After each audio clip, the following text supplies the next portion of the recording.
transmissão Facebook. Fique conosco que hoje você vai ter um programa de qualidade. Meu nome é Wagner Pedro e você está aqui para compartilhamento de ideias e aquisição de conhecimento. E a minha gratidão... Esse último programa do ano de 2024. Gratidão a Deus que nos proporciona vida e oportunidades e está sempre abrindo portas a qual nós não pensávamos em adentrar. Deus, ele é fiel. E hoje nós teremos um programa para lá de especial. O tema será como planejar as metas para 2025. Como planejar as metas para 2025. Antes de adentrarmos ao tema, vamos aqui fazer os nossos agradecimentos. Quero agradecer, como sempre, o nosso patrocinador, a Viva Ar. Vou pedir para o nosso companheiro colocar na tela. A Viva Ar, vendas, instalações, manutenções corretiva e preventiva de ar-condicionado. Entre em contato, o telefone é DDD 11, o telefone é 980 87 9000. Vou repetir, DDD 11 980 87 9000. Esse telefone tem um WhatsApp. Você vai estar falando com o meu amigo, o técnico Emerson Taira, e você vai estar muito bem assistido. Essa empresa ela representa grandes empresas. Não temos aqui como está falando, né, uma questão ética, mas quando você entrar em contato com ele, ele passa aí o dossiê das empresas que ele atende. Olha, ele atende grandes lojistas aqui da região. Também quero agradecer ao Fábio que está no estúdio, aqui pela Rádio Exclusiva, a rádio que mais cresce aqui em São Paulo. E quero estar apresentando os meus convidados especiais nessa tarde de segunda-feira. À minha esquerda está o meu amigo Rogério, minha gratidão, está contigo, meu irmão. Rogério, ele é obreiro das Assembleias de Deus, já ocupou o cargo de pastor auxiliar, a função de pastor auxiliar. Ele também é acadêmico de teologia por uma prestigiada faculdade aqui de São Paulo, já está na reta final para colar grau, né, conseguir o seu bacharelado. E à minha direita, o meu amigo pastor Luiz Flávio Curvelo de Jesus. Ele é teólogo, não é isso? Qual é a faculdade? Faetel, né? Pela Faetel. Faetel, que é a mesma que eu tive a oportunidade de estudar. Teólogo pela Faetel. Ele é evangelista, ele é escritor e ele também é acadêmico de direito e também ele é pesquisador de hebraico. É isso? Positivo, vai. Um resumão aqui. Então vamos lá, sem mais delongas, vamos adentrar esse tema. Para esse tema eu pensei o seguinte: como planejar as metas para 2025? Quando você conversa final de ano com as pessoas, que nem eu tive uma ceia de Natal abençoada, e ali eu estava conversando com uma pessoa ali, e a pessoa perguntou quais eram as minhas metas para 2025, e ali eu comecei a falar alguma coisa. Eu fui, de certa forma, taxado, censurado, porque na cabeça de algumas pessoas, metas para o ano que vem é só meta financeira. Algumas pessoas pensam que meta é só dinheiro, dinheiro, dinheiro. E eu tenho um pensamento, uma frase, eu não sei quem alcunhou essa frase, que a frase diz o seguinte: tem pessoas que é tão pobre que tudo que ela tem é dinheiro. Vou repetir, a pessoa é tão pobre que tudo que ela tem é dinheiro. Ela tem uma caderneta lá, milhões na conta, mas a alma dela é pobre. Então as metas dela é só financeira, é só material. E eu não quero partir para esse caminho, embora envolva também. Mas o ser humano, ele tem 4 partes importantes na vida dele. Eu costumo dizer que o ser humano ele é bio, psico, social e espiritual. Bio, de biológico. Então bio vem de vida, né? Nós somos vivos, temos um corpo para zelar, temos uma saúde para cuidar, daí vem o biológico, né? Nós somos também psico, que vem da psique, da alma, do psicológico, da mente. Então nós temos também uma mente aí que temos que protegê-la, né? Uma mente que nós temos que cuidar, ainda mais nos dias de hoje que tanto se fala da saúde mental, né? Um tema em pauta, você viu aí Setembro Amarelo, altos índices aí de pessoas com doenças da alma, vamos dizer assim. O ser humano ele é sociável, daí o social. Os relacionamentos, quando fala de social, vem os relacionamentos. Aí você tem relacionamento com os pais, relacionamento com o cônjuge, relacionamento com os filhos, relacionamento com os colegas de trabalho, relacionamento com os irmãos de igreja, relacionamento com os vizinhos. É relacionamento, né? Então, social. E espiritual, que é o nosso relacionamento com Deus. Quando fala de relacionamento, é a visão horizontal e vertical, né? Deus e o próximo. A cruz dá um indicativo, né? A cruz aponta para cima e aponta para os lados, né? Então, é sobre isso que eu quero tratar nessa tarde com os meus companheiros. Isso foi só uma nota introdutória e eu quero direcionar desde já aqui uma pergunta sobre aprendizado. Vamos dividir essa pauta de hoje em coisas para aprender, coisas para expressar, coisas para demonstrar amor, trabalho, legado. Legado é aquilo que você deixa, né? Herança é patrimônio, legado é o que você deixa. Herança é material, legado é imaterial, né? Explorar, né? Lugares para ir, experimentar, desafiar, desafios e dar caridade. A gente vai dividir nesses pontos aí. E a pergunta eu quero direcionar aqui para o meu amigo Rogério, né? Dentro desse contexto de aprender, ele falar sobre ele particular e também para você, dar dica para você elaborar uma lista, viu? Pegue papel e caneta, faça a sua lista. Tenha metas, é muito bom, é importante. Vamos lá, quais habilidades ou conhecimento você sempre quis aprender, mas ainda não teve oportunidade de investir tempo e esforço, mas que você pretende colocar como meta para 2025 ou para os próximos anos? Uma boa tarde, a paz do Senhor a todos. Amém. Quero iniciar aqui dizendo que é um prazer essa oportunidade, meu irmão Wagner, Amém. irmão Luiz. Gratidão. Eu também fico muito grato a Deus, porque a nossa vida, ela é um sopro, né? Então, quando nós falamos sobre metas, quando nós falamos sobre o porvir, nós sabemos que a vida do homem, né, como a flor, que ela nasce e depois ela morre. Porém, nós temos que sonhar. O Senhor, ele nos permite sonhar. E estabelecer metas, planejamentos, ações que possam melhorar a nossa vida nos mais variados âmbitos, ela é necessária. Tudo com o devido conhecimento, com o devido estudo, né, e com a orientação divina. Tá? Então, iniciando, para responder aqui a pergunta do nosso irmão, o irmão já na apresentação, eu sou estudante de graduação de teologia, que é um sonho que eu estou realizando.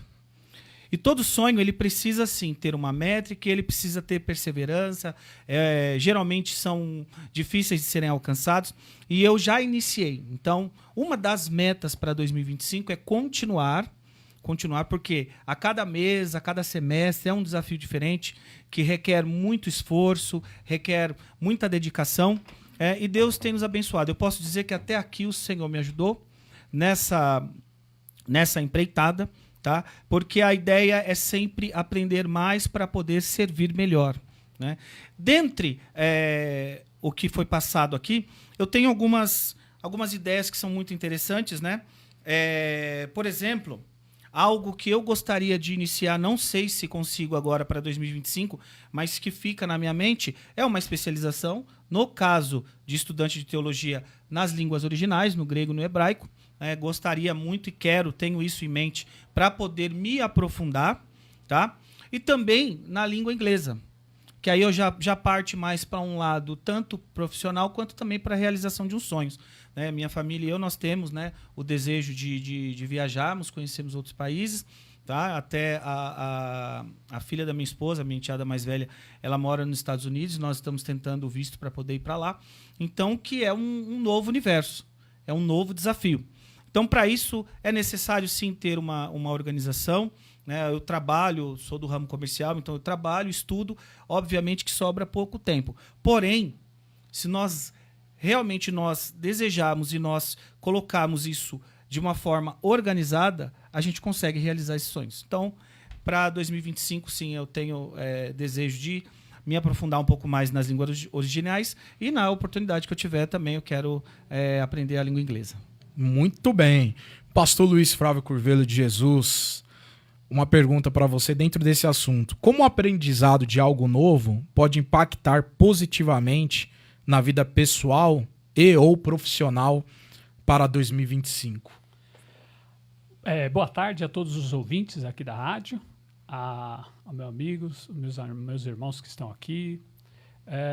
Bom, diante dessa pergunta, nós podemos iniciar comentando sobre essa questão de meta, né? Que foi levantada essa questão, né? Será que ao cristão seria positivo ele preparar uma meta?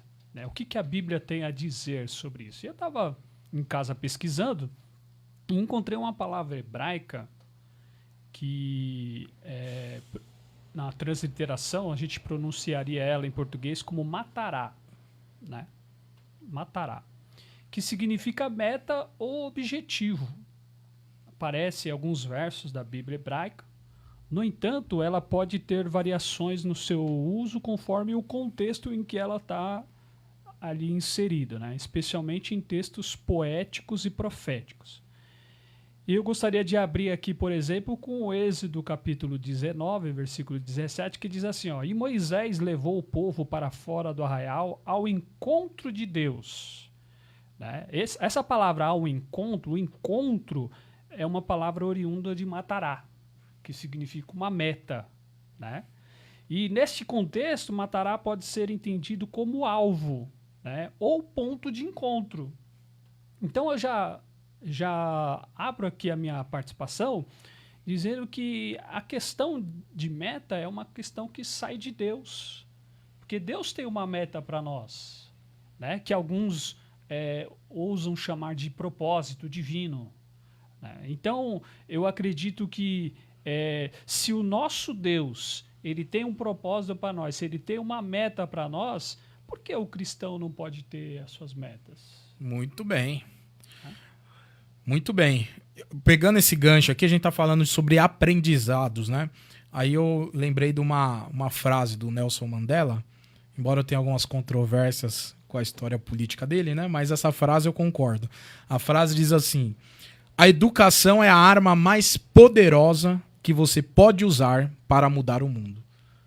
Então faça metas, busque aprender. Né? Uma pesquisa que eu vi uma certa vez também sobre combate ao Alzheimer, uma das formas preventivas de você evitar de ter um Alzheimer é a questão de estar sempre aprendendo. Né? Existe uma coisa chamada epigenética, né? A genética ela vai mudando.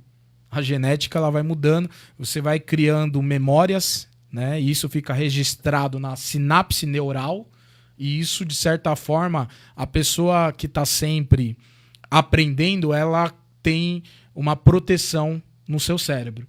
E me faz lembrar quando a gente teve, né, no Asilar, né, e a gente conheceu lá o senhor Firmino, octogenário, né, com seus 80 e poucos anos. Ele fisicamente estava acamado, mas a mente dele estava boa. E aí, quando a gente conversou com ele, ele era uma pessoa que estava sempre lendo, né, aprendendo, escrevendo. Então, metas para aprendizado. Caminhando aqui, metas para expressar. Se expressar. Tem pessoas que ela é igual um repolho, né? Ela cresce para dentro, né? E você tem que ser mais igual um alface, né? Crescer para fora. Pensando sobre essa questão de expressar, Rogério, meu amigo, você já pensou em expressar seus sentimentos ou pensamentos de alguma forma criativa, escrevendo um livro, né?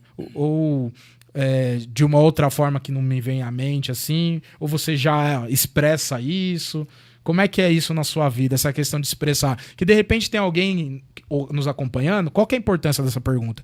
Tem alguém nos acompanhando que é travado, né? E aí a gente quer te destravar, a gente quer te impulsionar você a se expressar, né? Excelente pergunta, Wagner.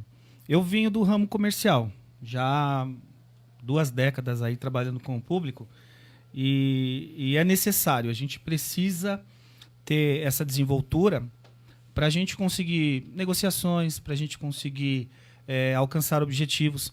Tá? Então, essa questão de estar travado, de pessoas travadas, eu lembro de um curso que eu fiz há muitos anos atrás, e envolvia rotinas administrativas e outras coisas, mas como eu sempre fui voltado para a parte comercial, eu procurava trazer para agregar ao trabalho. Então, eu lembro que uma das dinâmicas que foram feitas, alguns exercícios, a professora ela queria identificar pessoas que realmente tinham uma trava. E ali um exercício simples, que era encher um balão. Para algumas pessoas era uma missão impossível. Interessante. Eu lembro que no meio de várias pessoas, a professora pegou, deu lá uma bexiga, lá um balão para cada um e pediu, por favor, vocês precisam encher isso aqui. Para quem já está acostumado, para quem não tem nenhum tipo de trava, foi lá, começou a encher. Algumas pessoas não conseguiram. E aí, inevitavelmente, as outras percebiam, começavam a rir. E aí que a pessoa travava mais ainda. E o intuito era realmente identificar algumas coisas que pudessem travar as pessoas. E eu também acredito, e eu vejo isso também tanto no trabalho como qualquer outra atividade que a pessoa fizer, que ela precisa oxigenar a mente. Então, o ato de você cantar, de você pintar, de você escrever, de alguma forma, se você não consegue verbalmente, conversando, negociando, etc., mas se você consegue expressar isso de uma outra forma, é um caminho e um ótimo caminho.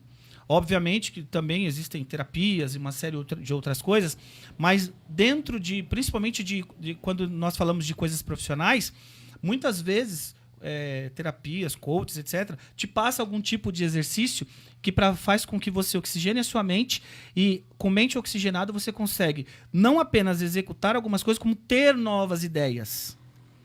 Isso também acontece na nossa vida espiritual.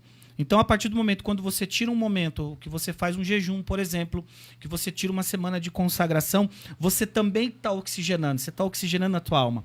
Porque nós passamos períodos e períodos onde nós acabamos sendo intoxicados com uma série de coisas. Né? Nós estamos aí, acordamos muitas vezes cedo, vamos dormir tarde, e o nosso corpo, a nossa mente, o nosso coração, ele fica com uma série de acúmulos.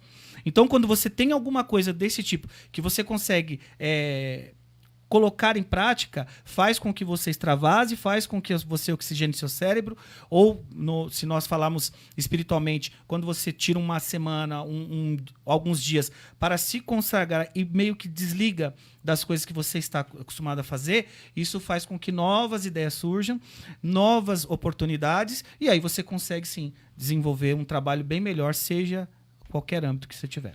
Muito bem. Tem pessoas que têm fobia social, né? Dizem que uma das maiores fobias é o falar em público, né? Mas a fobia social ela vai além disso, porque é o medo do julgamento alheio. Né? E tem pessoas travadas com isso. Né? Um amigo meu ele tem uma frase que ele fala assim: eu mostro o que eu faço, eu não faço para mostrar. Aí parece meio paradoxal, né? Mas ele quer dizer o seguinte, que coisas boas você tem que mostrar mesmo. Sim. E se expressar. Meu amigo Luiz, de que maneira a expressão criativa pode ser um caminho para o autoconhecimento, transformação, né? E que você incentive os nossos ouvintes que se sentem bloqueados na sua forma de comunicar. O Rogério já deu uma boa introdução aqui, mas só para complementar e fechar essa parte. Principalmente para nós que estamos na fase adulta, que já estamos aí passamos dos 40 anos, para você que está aí, né? É muito importante você tentar criar e aprender um novo hábito, como foi falado aqui. Né? Um hábito que você saia do seu rotineiro. Né? Então, por exemplo, o que é rotineiro? Se você só trabalha, se você só estuda, está sempre ali indo para a igreja, indo para sua casa, isso é o rotineiro. Então, você precisa de criar um novo hábito que você saia disso. Por exemplo, se você não faz nenhum esporte, faça o esporte. Se você nunca pintou, faça um curso de pintura. Se você nunca cantou, faça uma aula de canto. Né? Então, essas atividades, elas trarão saúde para o nosso corpo. Né? Então, o ser humano, ele precisa de estar aprendendo sempre algo novo, né? De sair do rotineiro. E, principalmente também, como foi falado aí, do cérebro, né? A saúde do cérebro, é muito importante que o povo cristão venha aprender a exercitar uma parte do corpo que não é exercitado. Por exemplo, todos nós aprendemos geralmente a escrever com a direita.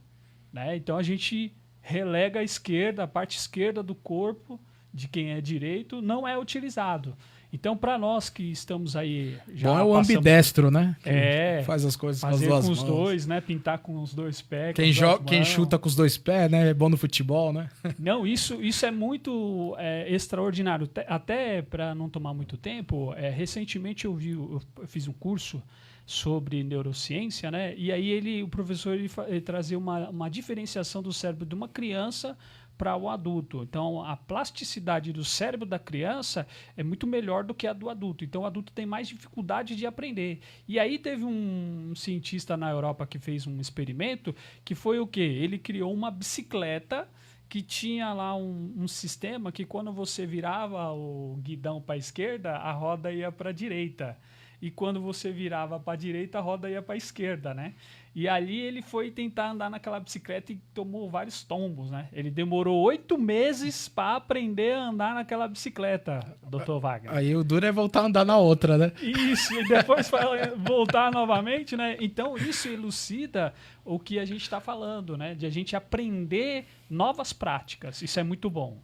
Muito bom. Aí me lembrou de um ditado que dizem aí que não ensina truque novo para cachorro velho, né? Mas então esse ditado cai por terra, né? Cai por terra. Então você, não importa a idade, sempre é possível aprender algo novo. Tem um tema importante também sobre amar, né? Que temos que fazer metas nesse sentido também, porque é mandamento. A Bíblia, Sagradas Escrituras, palavras do nosso Senhor e Salvador Jesus Cristo, vai dizer: ama a Deus acima de todas as coisas e ama teu próximo como a ti mesmo. E às vezes a gente negligencia esse tipo de meta. E eu queria perguntar dentro disso para o Rogério o seguinte: como podemos então trazer mais qualidades aos nossos relacionamentos interpessoais? A resposta está no tema, né? O amor, para os nossos ouvintes que estão aqui acompanhando, ele é a base de tudo. Seja no cristianismo, seja na vida social, seja em qualquer lugar, né?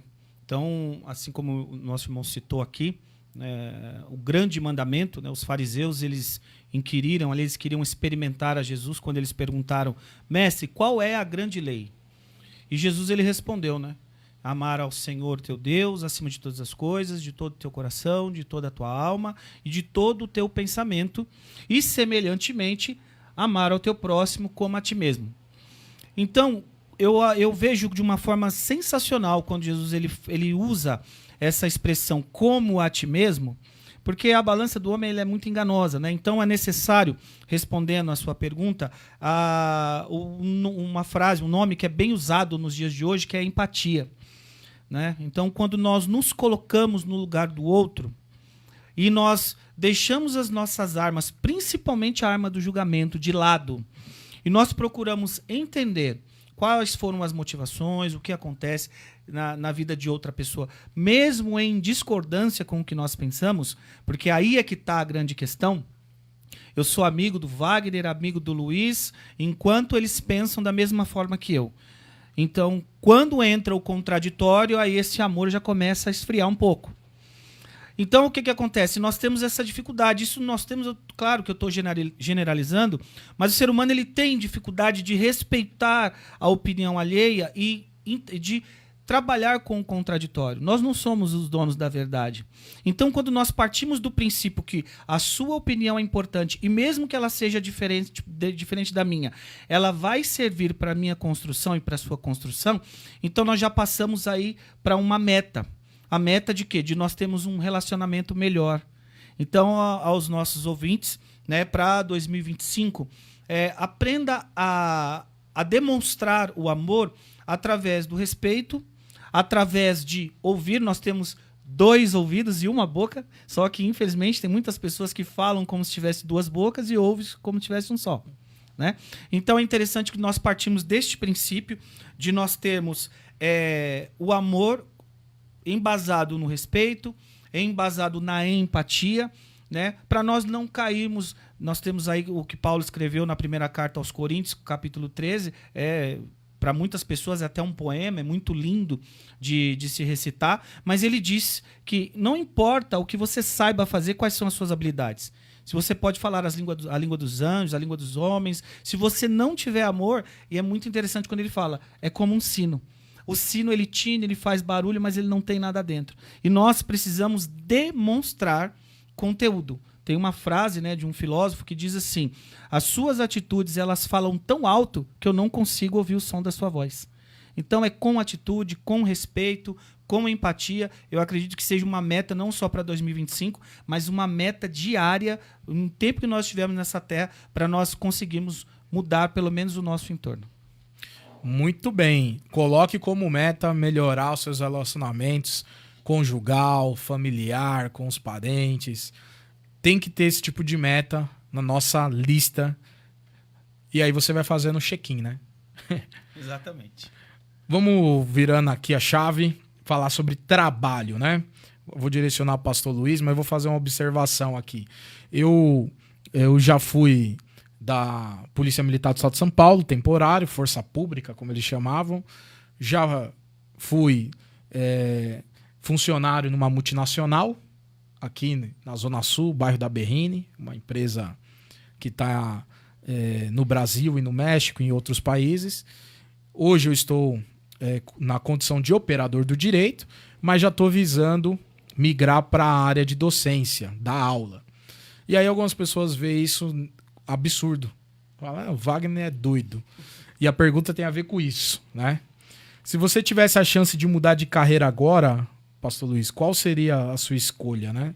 E aí, dentro disso, você falar para o nosso ouvinte, se você está no emprego que te faz infeliz, qual é o medo de mudar? Será que o medo de mudar é maior do que o medo de permanecer infeliz? Fica para sua reflexão. Muito bem, boa pergunta. Olha, eu trabalho, Wagner sabe disso, eu trabalho 10 anos numa empresa na área de tributos, né? Então, nesses 10 anos, a gente aprendeu a lidar com leis, legislações, normas. E aí, agora, há um tempo atrás, aí, alguns anos atrás, eu fui convidado para pregar num evento evangélico e tinha palestrantes ali. E eu saí e um jovem entregou uma mensagem para mim. E eu tinha esquecido da mensagem. A mensagem é que ele via, Deus mostrava para ele que ele me via com canudo, me formando em direito. Mas na época eu não gostava de direito. Olha que interessante. Interessantíssimo. E aí eu esqueci, né? Passou assim alguns anos e eu comecei a ver algumas situações que estavam acontecendo à minha volta. Eu falei assim, eu preciso de conhecer o direito para proteger os meus próximos, né? E ali eu falei com a minha esposa. Falei, amor, eu estava pensando em tentar fazer uma faculdade de direito. Ela falou assim, você não lembra aquele dia que a gente foi lá naquela igreja que você pregou e na saída o irmão entregou a mensagem? Eu falei, olha, você acha que eu não lembro disso? Ela falou, pois eu lembro, né? Eu falei, então o propósito de Deus está nesse caminho. Está convergindo. Né? Tá convergindo. Aí eu quero falar aqui um pouquinho sobre Abraham Lincoln. Né? Muita gente não sabe quem foi Abraham Lincoln. Ele nasceu em 1809 e morreu em 1865. Foi o 16º presidente dos Estados Unidos e um dos líderes mais influentes da história americana. Lincoln nasceu no dia 12 de fevereiro de 1809 em uma cabana de madeira. A vida de Lincoln foi marcada por dificuldades desde cedo, com a morte de sua mãe quando ele tinha 9 anos de idade. Apesar de ter frequentado a escola formal por menos de um ano, Lincoln era um autodidata e desenvolveu um amor profundo pela leitura e aprendizado. Lincoln teve vários empregos. Foi lenhador, trabalhou numa serraria, foi barqueiro, foi balconista, chefe dos Correios na cidade de Illinois, numa aldeia. Antes de entrar na política, Lincoln tentou empreender nos negócios, mas enfrentou vários fracassos. Em 1832, ele abriu uma loja com um amigo, mas o negócio faliu rapidamente. Em 1832, ainda ele concorreu a um assento na Assembleia Legislativa de Illinois e perdeu. Em 1843, 10 anos depois, perdeu a nomeação do Congresso dos Estados Unidos.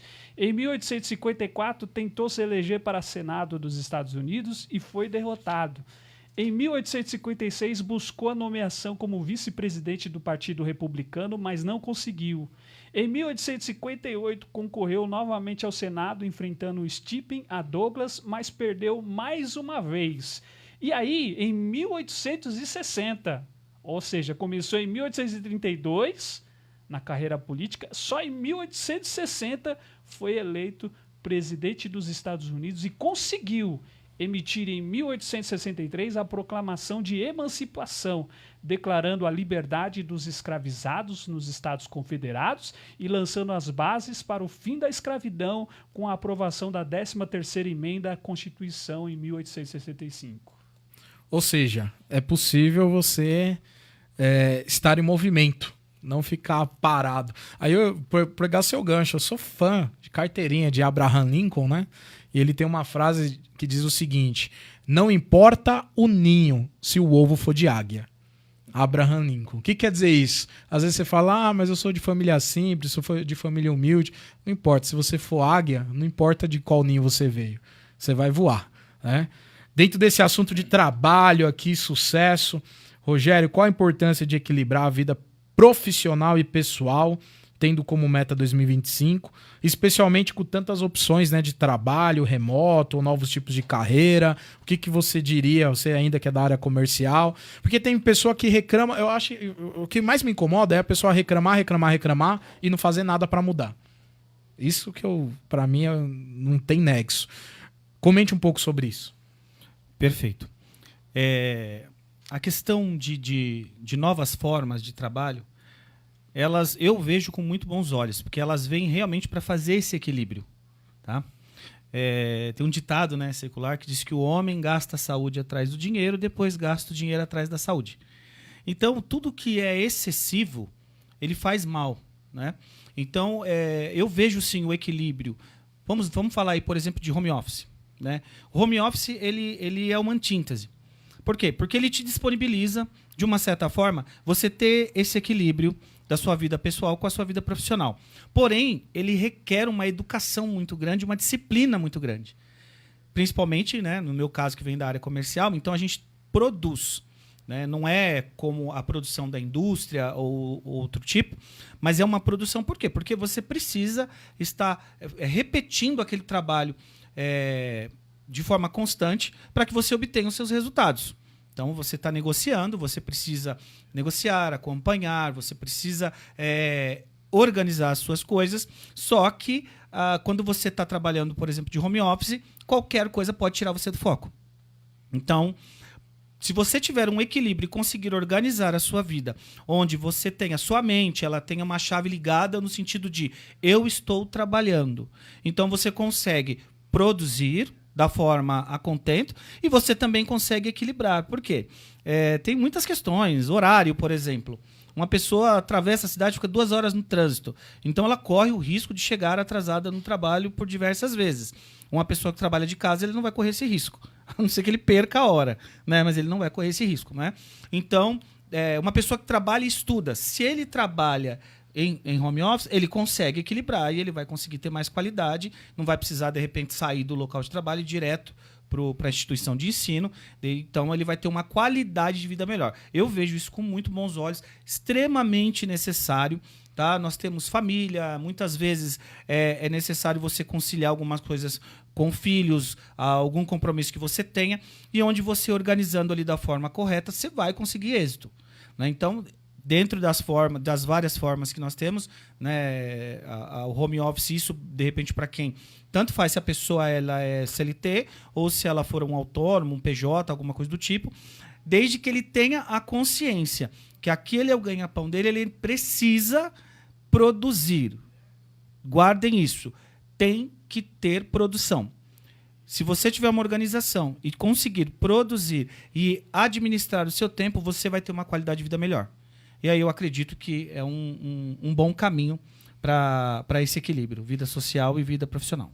No caso aí, tem 2 coisas importantes, né, para frisar que você falou. Quem trabalha em home office tem que ter disciplina, né?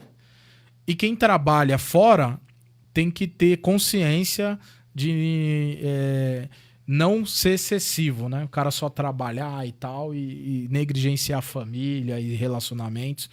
Que isso não é saudável, né? E uma coisa que também podemos colocar para você que está fazendo a sua lista de metas é que, de repente, a gente frisou aqui a ideia de trocar de profissão, né? caso você esteja satisfeito. Mas uma meta que é bem legal também é você ter uma renda extra. É possível, né? Hoje você ter uma renda extra, trabalhar com internet ou com outra coisa. O importante é estar em movimento, né? Caminhando aqui, fala um pouco sobre legado, né? Que herança é o que você deixa de patrimônio, que geralmente, eu que já fiz muitos inventários, toda regra tem exceção, mas via de regra, os pais eles labutam, trabalham para, sei lá, comprar um terreno, construir uma casa e tal, e ele deixa de herança. O advogado vai, faz o inventário, o que acontece na sequência? Aquele patrimônio é dilapidado. Os filhos rapidamente já vendem, cada um pega seu quinhão, a sua parte, e aquilo ali é pulverizado, ou seja, some. Então, não é muito importante se preocupar, como pai e como mãe, em deixar em herança, porque a herança vai ser dilapidada. O que é importante o pai e a mãe deixar é o legado. O legado é aquilo que você imprime na alma da pessoa. Que aí você, depois de morto, você continua vivo através das atitudes dos seus filhos. Isso é legado, né? E pensando nisso, Pastor Luiz, como você imagina que será o seu legado daqui 10, 20 anos, o legado que você vai deixar para Sara, o que você gostaria de deixar para as próximas gerações, você que também é escritor, um livro é uma semente também, né? Qual o legado você pretende deixar e o que você orienta o ouvinte a colocar como meta de legado? Olha, boa pergunta, Dr. Wagner. Eu espero daqui a 10, 20 anos, se for permissão de Deus, estar vivo, né? Que nós que somos cristãos, nós aprendemos, se Deus quiser, né? Se Deus quiser e for a vontade dele, eu espero deixar bons exemplos, né? Porque tem um psicanalista da FAP que ele criou um termo que ele fala assim que hoje nós estamos vivendo na Terra 2. Então você tinha Terra 1, que é uma geração que não tinha internet. E o Terra 2 é a geração que nasce com o advento da internet. Então a Terra 2 é totalmente diferente da Terra 1. E nós nascemos no Terra 1 e migramos para o Terra 2. Né? E no Terra 2 se trabalha a ideia de derrubar as questões de pirâmide, de ordem, né? de alguém no topo, de uma mente no topo, e colocar todo mundo como se fosse nivelar. Mas a humanidade não é igual. Né? Por quê? Porque cada um é diferente do outro. E aí você falou algo aqui interessante sobre a herança, né? Porque o legado não é uma herança física, né? Palpável. E o legado ele pode ser um legado ruim como um legado bom. Exatamente. Né? Então eu tenho uma preocupação em deixar um legado bom para as futuras gerações. Né? Então, eu tive a oportunidade de até agora escrever 6 livros, mas a minha preocupação não é escrever 10, 20, 30, mas escrever que seja um único livro, mas que aquele livro possa ser um legado, que amanhã ele possa influenciar um jovem a tomar um caminho correto, a fazer a coisa correta. Né? Então eu tenho essa preocupação de deixar esse exemplo não só para minha filha, mas para aqueles que eu puder. Né? De que, olha, você pode vir de baixo, né? Você pode vir de uma vida difícil e mesmo assim impactar esse mundo, sem fazer coisa errada, sem se corromper. É isso que eu espero deixar de legado. Muito bem, tem uma frase, eu não sei o autor, se alguém lembrar aí, até da internet pode mandar, que diz assim que aquele que planta uma árvore sabendo que não vai usufruir da sombra, ele entendeu o que é a vida, né? Ele plantou uma árvore, ele sabe que não vai usufruir da sombra daquela árvore, mas ele entendeu a vida, que ele sabe que ele não vai usufruir, mas a geração futura vai, né? Então é construir algo para o futuro, para o próximo, para a humanidade. E eu creio nisso. Os programas que eu faço aqui é pensando nisso, o que eu escrevo é pensando nisso, toda a produção intelectual que eu faço é pensando nisso, e eu incentivo você, ouvinte, e eu quero contagiar mais pessoas a isso, que nós somos agentes de transformação. Nós somos agentes de transformação. Maravilha. E quando eu converso com uma pessoa, que a pessoa só fala em dólar, eu penso assim, essa pessoa é escravo de Mamon. Eu não tô pensando nisso, né? Caixão não tem gaveta. Eu tô pensando qual é o impacto positivo que eu tenho na vida das pessoas. Esse é a minha meta principal de vida. Dentro desse assunto ainda, em um mundo tão focado no imediato, Rogério, como podemos começar a pensar em construir algo que dure, que tenha significado em nossas vidas, não só agora, mas para o futuro? Eu acredito que, contribuindo aqui com a fala do meu irmão, Luiz, eu acredito que revendo conceitos.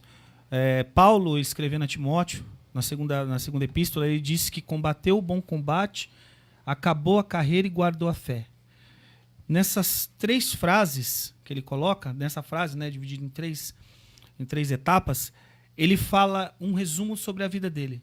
E ele diz, no final, que guardou a fé, e ele deixa ali um legado de alguém que lutou pelo evangelho, que lutou para ganhar almas, para falar sobre o amor de Cristo, para falar sobre a graça que ele recebeu.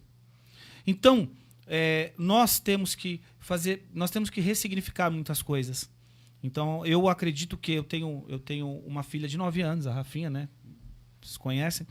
E o que acontece? Eu deixo para ela o quê? Ensinamentos. Porque dentro de uma construção, pegando o gancho aqui do que o Wagner falou sobre herança, muitas vezes um patrimônio ele não é só dilapidado, como ele é exterminado. E muitas vezes é culpa também dos pais. Por quê? O pai ele constrói, de repente falando aí sobre uma construção de uma herança, ele constrói um império. E aí na hora de deixar o legado para os filhos, na hora dele conduzir os filhos, ele fala, meu filho não vai passar pelo que eu passei. Se ele não passar pelo que você passou, ele não vai chegar onde você chegou. Não dá para pular a etapa, não tem atalho. Então, muitas vezes, e por incrível que pareça, nós estávamos conversando isso em casa, minha esposa e as crianças, nós estávamos conversando isso, acho que ontem, falando sobre isso, sobre não ter atalho. Entendeu? Por quê? Aí eu ainda usei uma frase, né, antiga que os meus pais falavam, ele falava assim, em muitos lugares o pai constrói e os filhos destroem. Por quê? Porque não soube valorizar. E não tem como você valorizar se você não sentir o peso, a dor, a responsabilidade daquilo. E eu acredito que o legado também faça parte disso. Quando você ensina não só a sua família, mas como as pessoas que estão ao seu entorno, quando você ensina a elas o valor que existem as coisas. Muitas coisas têm preço, mas valor não tem preço. Quando você deixa valores para as pessoas, o seu legado está ali. Não importa se você teve sucesso, como o Abraham Lincoln conseguiu chegar na presidência, ou se você foi o Abraham Lincoln anterior, que teve inúmeros, quase 30 anos de fracasso nas suas experimentações. Mas quando você passa valores para as pessoas, com certeza ali está o seu legado. E isso também requer tempo, paciência e persistência. Num mundo imediatista, por isso que eu disse, precisamos rever conceitos. Não dá para fazer tudo do dia para a noite. Esse imediatismo ele tem que dar lugar à persistência, à perseverança. Muito bem, me fez lembrar de uma frase que eu também não sei quem escreveu, mas é interessante. Diz assim, tempos difíceis geram homens fortes. Homens fortes criam tempos fáceis. Tempos fáceis geram homens fracos. E homens fracos criam tempos difíceis. É cíclico, né? Então, às vezes, o pai ele sofreu muito, construiu um patrimônio, se destaca, aí ele cria o filho no telinha que vai desfazer tudo aquilo ali, né? Então tem que pensar bem, Mudando a chavinha, né? Mudando o tema, falar sobre explorar, né? O mundão de nosso Deus, né? 7 continentes, não é isso? É enorme. Você vê aqui Brasil, né? 26 estados, mais o Distrito Federal. Aqui, estado de São Paulo, se eu não me engano, 645 municípios, se eu não estiver enganado. É muito lugar para conhecer, né? E tem pessoa que não saiu nem da Zona Norte aqui de São Paulo, né? Então, Pastor Luiz, qual lugar do mundo você ainda não conhece, mas considera que é importante por uma experiência pessoal, espiritual ou até mesmo profissional? Olha, Dr. Wagner, pastor, e os ouvintes aí, como cristão, eu valorizo muito o que Jesus conquistou na história do mundo ocidental. E eu acredito que um dos lugares assim no começo eu falei sobre meta, né? Que Deus tem um propósito. E eu espero e oro para que o propósito de Deus seja, na minha vida, um dia visitar Jerusalém, né, a terra de Israel, visitar Roma, visitar a Grécia, visitar o norte da África, né, e aquelas regiões por onde Paulo passou, né, porque esses lugares eles têm grandes ensinamentos, que ali aconteceram coisas que mudaram a história da humanidade. Né? Então hoje eu não tenho aquele anseio de estar indo em um país porque aquele país é chamado de país de primeiro mundo. Não, mas sim pela história, né? Pelo legado que foi deixado. Né? Você pega, por exemplo, Gálatas capítulo 3, versículo 28, eu fico pensando, Paulo falando, né, que hoje em Cristo não tem mais escravo, não tem mais livre, não tem mais esse negócio de homem ser melhor do que mulher, né? Judeu, grego, porque todos são iguais, né? E aí nasce o princípio da igualdade que marcou o mundo ocidental, né? Então eu tenho esse desejo de ir nesses continentes para absorver algo espiritual, sabe? Para absorver ali grandes lições e grandes revelações da parte de Deus. Muito bem. Eu lembrei eu tenho um sonho de ir lá nos Estados Unidos, tipo igual o Forrest Gump, lá, acho que é Highway 163, né? Que ele vai correndo e tal. Não correndo, porque eu não tenho físico para isso. Mas tem uma rota lá, não sei qual o nome daquela rodovia federal americana, que atravessa o país. Eu acho muito massa. Aí eu já comentei isso uma vez, alguém falou assim, mas o Brasil tem tanto lugar legal. Ok, mas é uma questão pessoal. É isso que as pessoas têm que entender. Às vezes você quer conhecer um lugar que pra mim não faz sentido nenhum. Falar, que sem graça. Então é uma meta pessoal. Eu tenho essa vontade de um dia nos Estados Unidos cruzar essa rodovia lá e conhecer os Estados Unidos de ponta a ponta, né? Acho que é Rota 66, né? Os caras fazem de moto e tal. Sim. Talvez por causa dos filmes de Hollywood me despertou isso. Mas ainda nesse assunto, explorar, Rogério, alguma coisa nova, seja uma viagem ou até mesmo, sei lá, um corte de cabelo, enfim, pode ser assustador para algumas pessoas, né?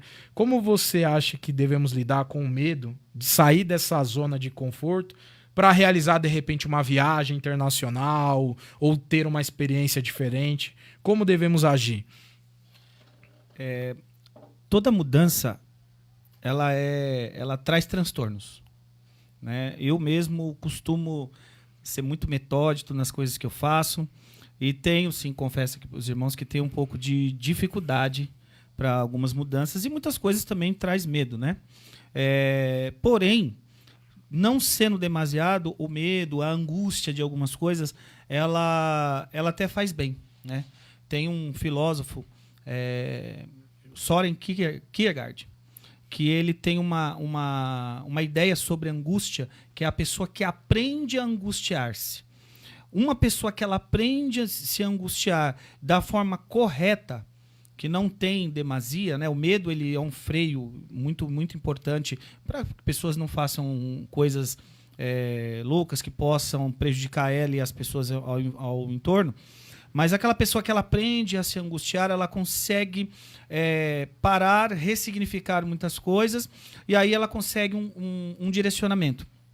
Eu acredito que com o direcionamento de Deus, aí é impossível a gente não ligar o medo à nossa relação com o Senhor. Porque quando nós estamos em Cristo, nós não vamos deixar de ter medo das coisas, mas a confiança no Senhor ela é maior. E quando a confiança no Senhor ela é maior e nós estamos ali debaixo do direcionamento, nós podemos sonhar. E aí nós acabamos, de uma certa forma, a gente consegue transpor essa barreira do medo. Eu vejo isso de uma forma muito importante e muito significativa. O relacionamento da pessoa com o Senhor que faz com que ela transponha essa barreira do medo. E aí, a zona de conforto, às vezes, é uma zona ruim. Você está numa zona de conforto, você não quer sair daquele lugar, mas aquilo não está te fazendo bem. Mas você tem medo, tá, sei lá, preguiça, cada um dá o nome que quiser. Mas muitas vezes você está numa zona que não é confortável, você está num lugar onde você se sente limitado, você sabe que tem capacidade para mais, porém a sua mente está condicionada àquilo. Então eu acredito que, respondendo à pergunta do irmão, o que nós podemos fazer? Nós podemos condicionar a nossa mente de acordo aí, sempre buscando a orientação do Senhor, mas nós podemos condicionar a nossa mente a dar um passo a mais. 1 passo, 2, e aí cada um vai entender qual é o seu limite. Então você tendo essa condição, condicionando sua mente para fazer coisas novas, aí eu acredito que seja um bom caminho para a gente conseguir alcançar aí novos objetivos. Muito bem. Uau, tô olhando o relógio aqui, ele voa. Temos aí 20 minutos de programa, mas temos algumas coisas ainda para explorar. Eu vou pedir a delicadeza, vamos tentar responder essas perguntas dentro do nosso prazo aqui. Pastor Luiz, ainda puxando esse gancho aqui, algo que você sempre quis experimentar, mas de repente teve algum receio, alguma dúvida, o que é? A gente tá curioso. Eu tô falando de mim, né? Um problema de desafio é um novo trabalho. Migrar para uma nova profissão, né? Mas aos pouquinhos você já tá indo, né? Então, aí você vê, né, como é que é complicado. Você tem que trabalhar a sua mente, você tem que se especializar, né, você tem que ler bastante. E o mais primordial é você buscar a prática, né? Então, eu lembro, por exemplo, quando eu tinha 16 anos, eu fui ver o meu primeiro serviço. Aí a empresa chegava lá e falava, você tem que ter 6 meses de experiência. Aí eu falava, mas eu tô procurando o meu primeiro serviço, né? Hoje não, hoje tem o jovem aprendiz, né? Mas na nossa época era assim, né? Então, aprender uma nova profissão... Como ter experiência sem ter oportunidade, né? Ficava esse dilema aí. Muito difícil, viu? Essa minha dificuldade hoje, com 46 anos, é isso, né? O medo de você migrar para uma outra profissão, como que vai ser, né? Então eu peço coragem a Deus. Antigamente, 40 anos, a pessoa na parte profissional já condenava, né? Mas hoje, com a expectativa de vida, até a Previdência está aumentando a questão da aposentadoria, né? Porque hoje a longevidade chegou, né? Então hoje você, quarentando aí, pode ainda migrar de área.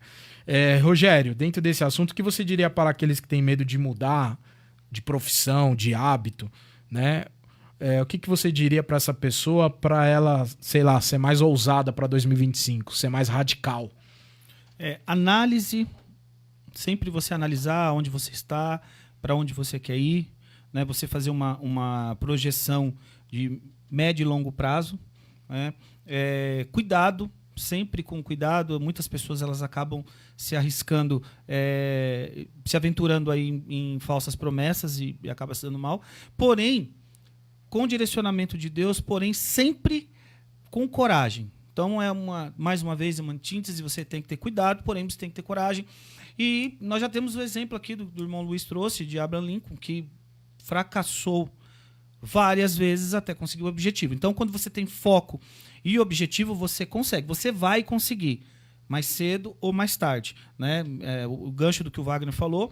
Então, hoje, quarentou, muitas empresas elas preferem pessoas com mais experiência por conta da confiança, por conta da experiência, e essas pessoas elas acabam dando conta do recado, muitas vezes, de forma surpreendente, né? E a questão de hábitos, meus amigos que nos ouvem, nós somos como se fosse um HD. Então, eu estava conversando com uma pessoa uma vez e ela me falou, olha, nós substituímos hábitos bons, substituímos hábitos ruins por hábitos bons. Não adianta você ter um monte de hábito ruim e falar, eu vou ficar colocando esses aqui, porque vai encher. Então, é sempre condicionando. Eu tenho uma mania ruim, então eu vou tentar substituir por uma mania boa.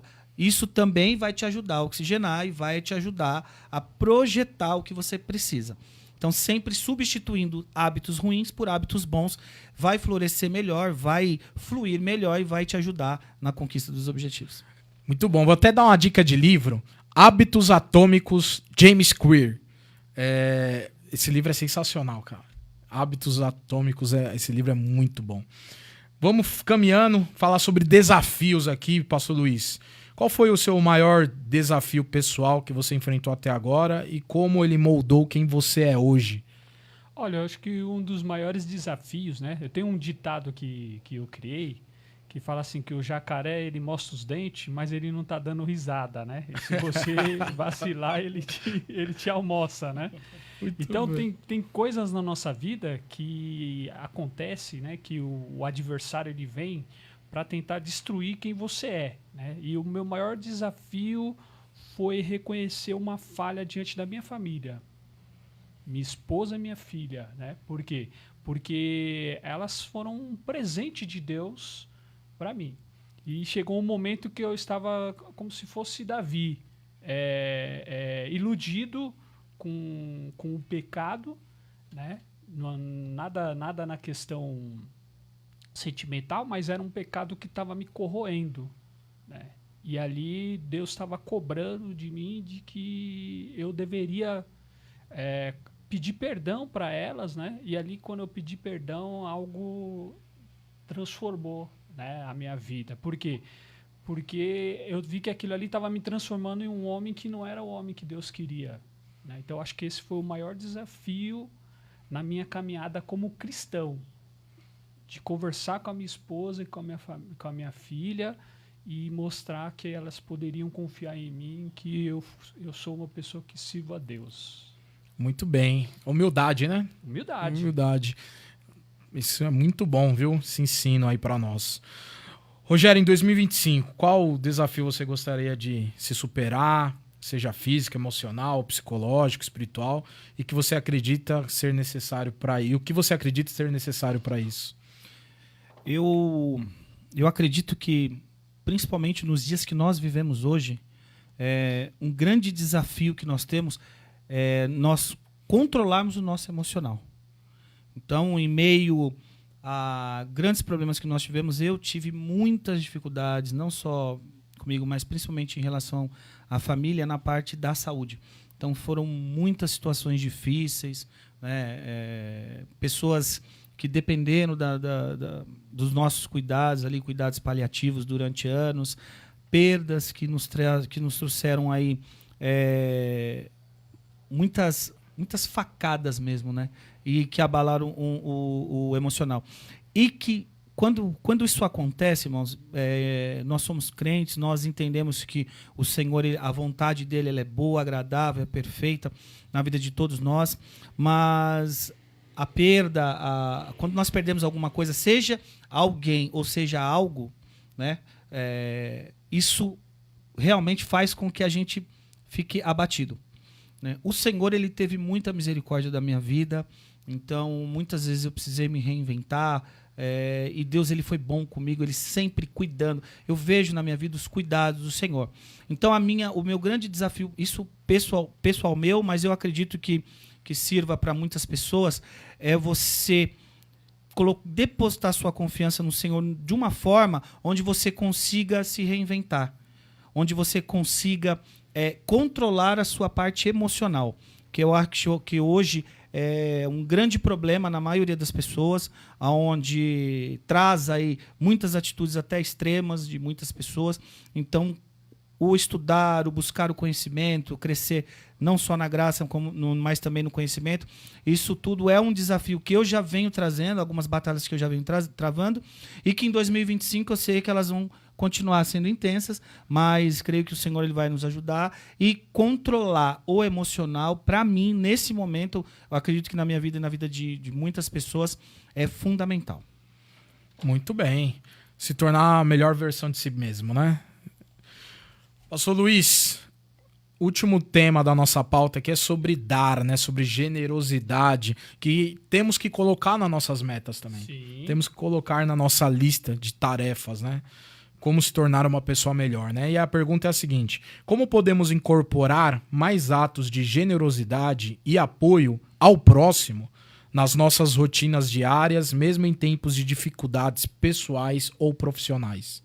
Olha, boa pergunta, né? A começar, devemos sair do rotineiro, sair da caixa, da mesmice e fazer coisas novas, né? E uma dessas coisas novas é que você que é cristão e você tem esse dom dentro de você de socorrer as pessoas, de fazer algo pelas pessoas, é o Espírito Santo te conduzindo confirmando que ele tem esse dom na tua vida de você ajudar o próximo. Então, se recicle, né? Vá fazer um curso para você abrir uma ONG, né? Ajude os seus vizinhos, olhe, né? Escute eles, não só com os ouvidos, mas também com a observação, e você vai ajudando o teu próximo, vai ajudando as pessoas que Deus colocar no seu caminho, e você vai fazer coisas extraordinárias, né? Talvez essa seja a meta que Deus tem para a vida de cada cristão, né? Que é o propósito divino. E tem uma frase que fala assim, olha, seguir o propósito de Deus é como subir o Morro da Urca, lá no Rio de Janeiro, né? O Morro da Urca, ele está ali de frente para o Cristo Redentor, né? E dizem que quando você chega lá em cima, o trajeto é trabalhoso, mas quando chega lá, a visão vale a pena, né? Então, que seja isso, né, Wagner? Alguns falam assim que tem a promessa, o processo, e aí você vive o propósito, né? Isso. Dentro desse assunto.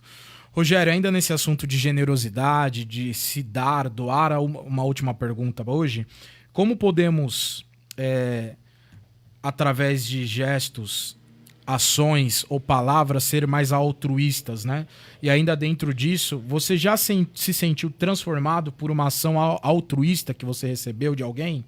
E como essa experiência ensinou o verdadeiro significado de se doar, né? Seja no sentido de dar algo material ou dar a sua própria vida, o seu tempo para outras pessoas? Eu acredito, Wagner, que você foi muito feliz quando trouxe esse tópico e corroborou com toda a nossa conversa aqui, finalizar desse jeito aqui.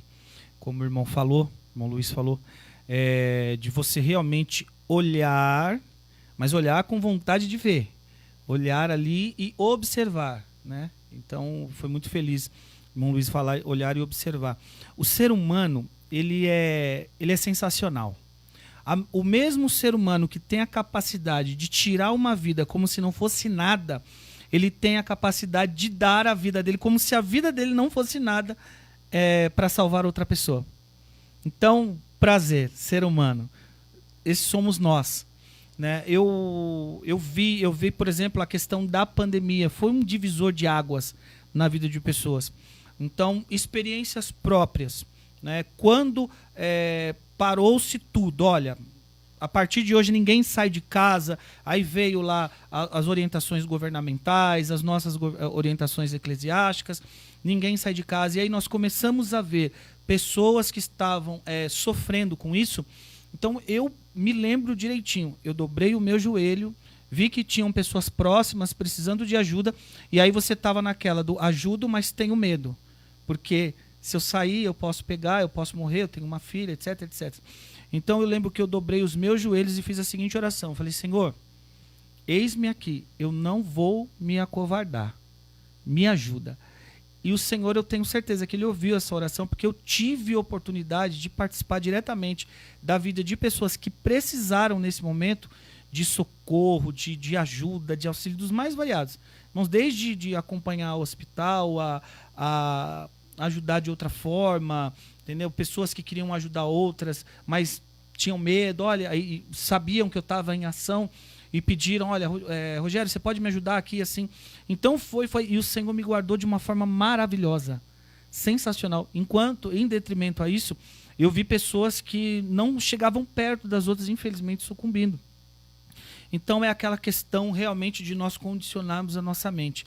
Né? Vi também, nós temos aí a internet que mostra, temos o caso daquela professora que uma pessoa incendiou a escolinha e ela foi lá e ela entrou mais de 20 vezes dentro da escola em chamas e salvou mais de 20 crianças e ela acabou morrendo.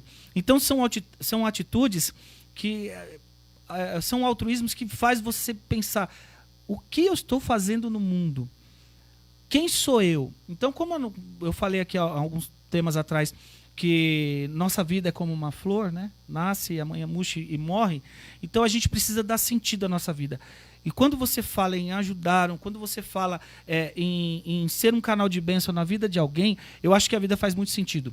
Eu costumo dizer, né, falo bastante isso em casa, quando nós temos... A palavra do Senhor diz que a nossa carne e o nosso espírito militam um contra o outro. Quem você alimentar mais vai sobressair. Então, quando você faz atitudes altruístas, quando você se dá para alguém, você está alimentando o seu espírito. E aí você tem sentido na sua vida.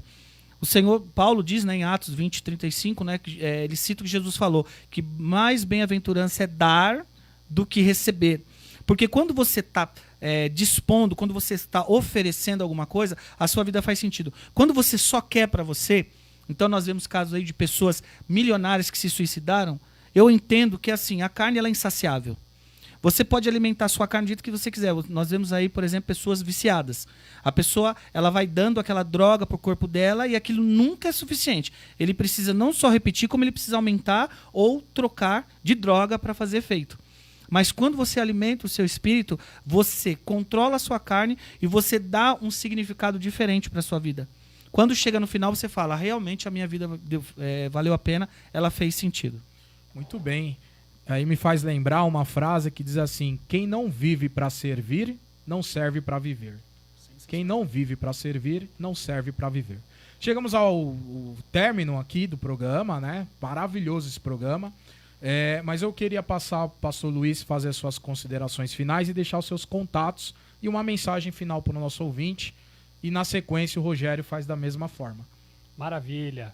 Bom, estamos finalizando aqui. Eu quero agradecer ao Dr. Wagner, ao pastor Rogério, ao pessoal aqui da equipe da Rádio Exclusiva FM, ao pessoal ali do IAS, né, do Instituto Atuar Social, onde trabalhamos ali como membro e secretário ali da ONG, né, e também o pessoal do COASLE, que é a Comissão de Assistência Social Levando Esperança, lá que é a ONG que está nascendo lá na igreja, né, todo o povo que está nos acompanhando aí.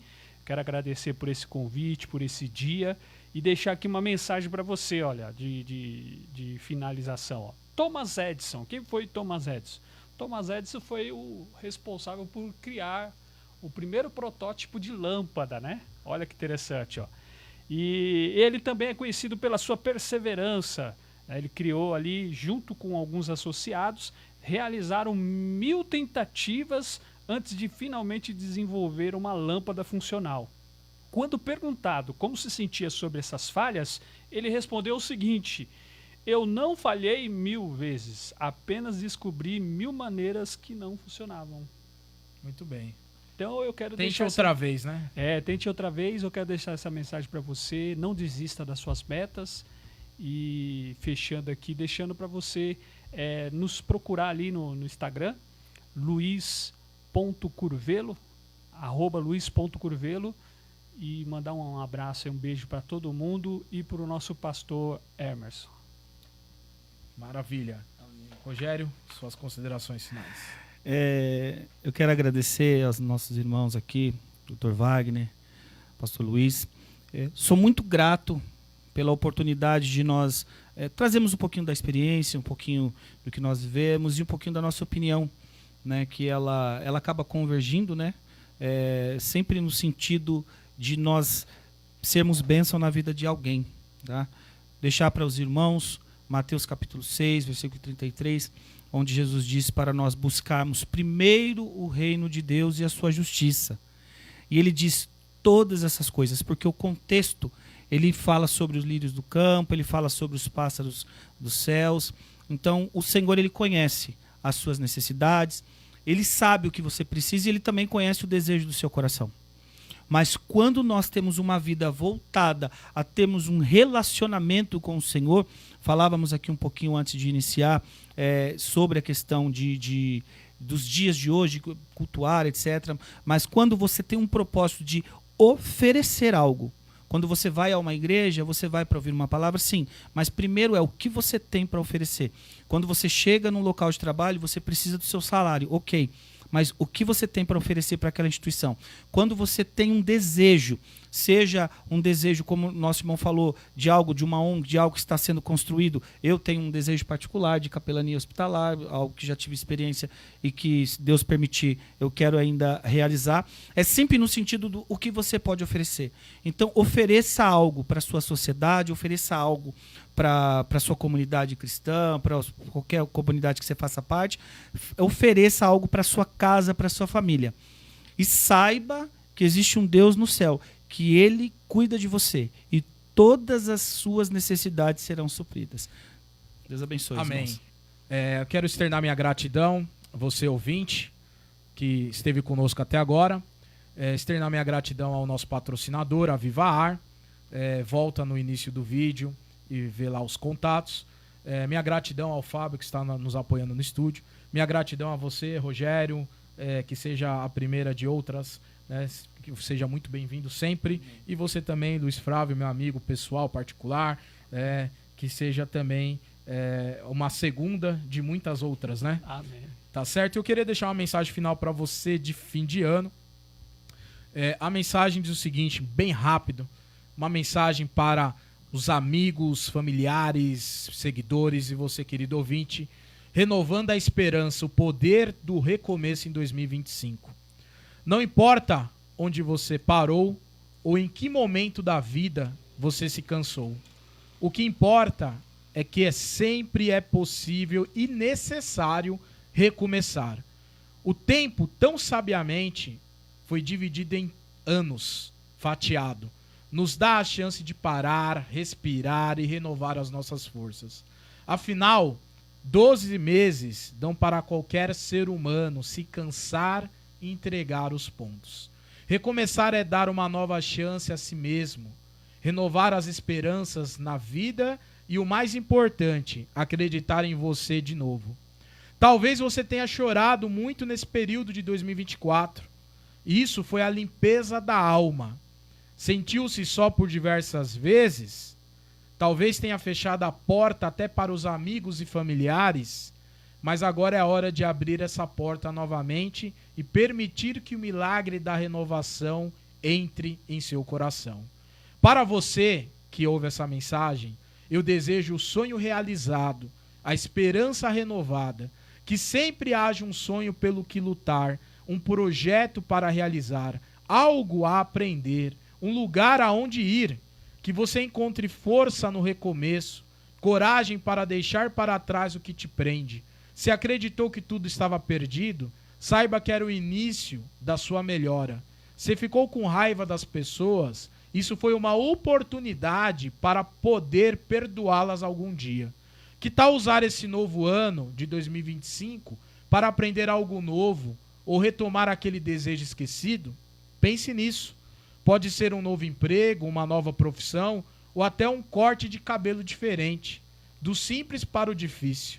Para você, desejo todas as cores desta vida, todas as músicas que puderem te emocionar e a certeza de que os amigos estarão mais cúmplices e a família mais unida.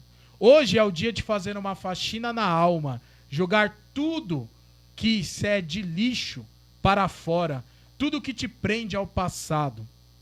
É hora de sonhar alto, desejar o melhor do melhor e lutar por ele.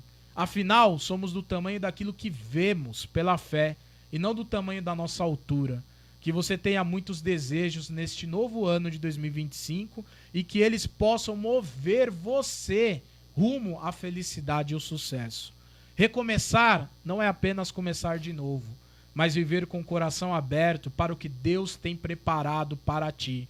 Tem coisa boa chegando para a sua vida, creia nisso. Que sempre haja em você a paixão pela vida e a certeza que somos apaixonáveis e sempre capazes de amar novamente e de recomeçar um novo caminho.